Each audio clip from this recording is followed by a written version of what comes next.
Peter Nigrini. I'm nominated with my colleague Derek McLane for Best Scenic Design for a Musical. And I'm Natasha Katz, and I'm nominated for Best Lighting Design in a Musical. I'm Derek McLane, and I'm nominated with Peter Nigrini for Best Scenic Design of a Musical. It is Tony Day. I've got the team here. How excited are the three of you?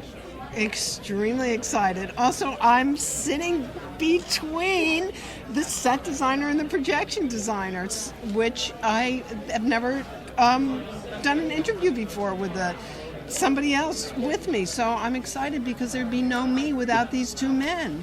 I key off of everything they do. Yeah, it's great to be here as a group. I mean, it's that the idea that we get separated into categories is really antithetical to what we do. Like, you know, when Natasha and I are doing our jobs well, no one knows, including us sometimes, where the light stops and where the projection begins. And I think the same is true with scenery. If you can tell the difference and know who did what, then we haven't done our jobs properly. I feel the same way. I'm thrilled that the three of us are here. I'm thrilled that all of the designers for MJ were nominated. That's, I think, a real tribute to the work that we did together.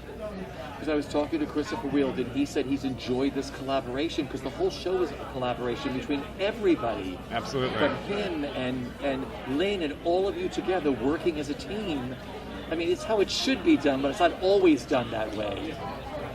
That's so true, and that is the way it was. You know, there was a very strong concept from Lynn and Chris that we started in a sort of bare rehearsal room, and then it really transformed through the work of all the designers on the show, even the two that aren't sitting here with us right now, Paul and Gareth. But that we take Derek's rehearsal room and we go back in time and we see Michael Jackson's memories, and all of that is us transforming that room. The entire show is about transformations. We take this rehearsal room and we're constantly disassembling it and reassembling it. And we go through some very simple sequences and also some very complicated sequences. Some of them are flashbacks and some of them are fantasies, but we always return to the rehearsal room at the end of it.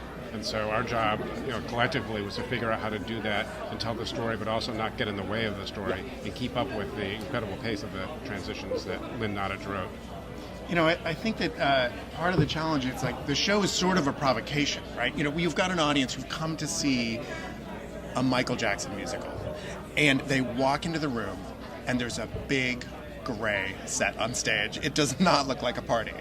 It does not look like a pop show, and it does not necessarily at that beginning look like a hell of a lot of fun. And I think that's sort of the magic of it, is by the time you leave, we've sort of exploded that room and shown, as Derek says, what can be transformed. And it gives us this great range. If you start out, with lots of sparkly things, it's hard to top yourself. And that ability to transform from one to the other, and I think it also gets at the heart of who MJ was, about who he was as a showman. I think it's really well put. I think the provocation is that we're saying, how do you make magic out of nothing? And that's sort of what the statement of the set at the beginning is.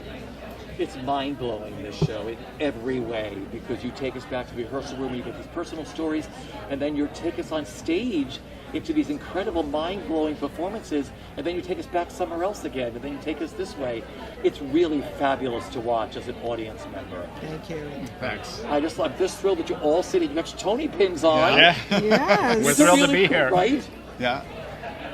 It's such a treat to be here. It's like, I work in the theater every day. I wake up and I try to remember how lucky we are. Like, what a privilege we have to get to make these things and have this opportunity to live a creative life.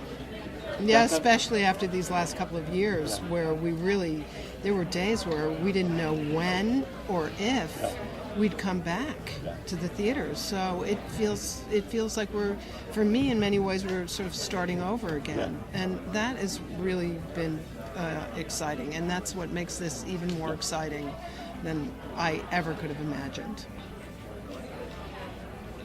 What Natasha said, the pandemic was surreal in so many ways, and I think, for me and probably for most of my colleagues, it started to play tricks on our minds, and we wondered, are we ever going to get back to the theater? And so the joy of being back there, working together, and also having audiences in the theater there's nothing more thrilling than that.